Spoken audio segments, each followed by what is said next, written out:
لا إله إلا الله محمد رسول الله لا إله إلا الله محمد رسول الله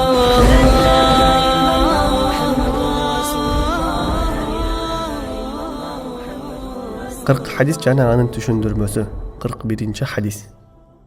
Абдуллах ибн Амр ибн ал-Ас радияллаху анхума риваят кылган хадисте Аллахтын элчиси саллаллаху алейхи ва саллям айтты: "Силердин кимиңер болбосун, көздөгөн максатыңар мен алып келген шариаттын негизинде болмоюнча толук ыймандуу боло албайсыңар."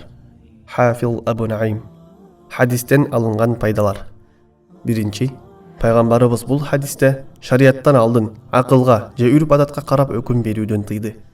Анткени Аллахтын элчиси саллаллаху алейхи ва саллям каалоолорун шарияттан алдын койгондорду толук ыймандуу боло албайт деп өз сөзүндө айтты.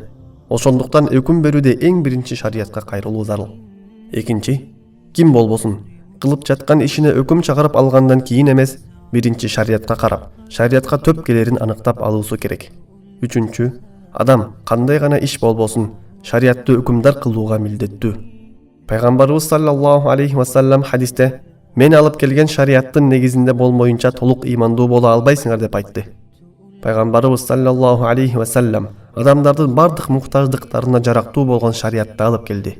Аллах Таала ыйык Куранда айтат: "Биз сага китепти ар бир нерседе ачык, туура жол кылып түшөрдүк." Нахл сүрөсү 89-аят. Адамдар муктаж болгон кандай гана иш болбосун, анын баянын жана жообун сөзсүз шарияттан таба алышат. 4. Пайгамбарыбыз саллаллаху алейхи ва саллямдын толук ыймандуу боло албайт деген сөзү ыймандын көбөйүп жана азайып тургандыгын түшүндүрөт.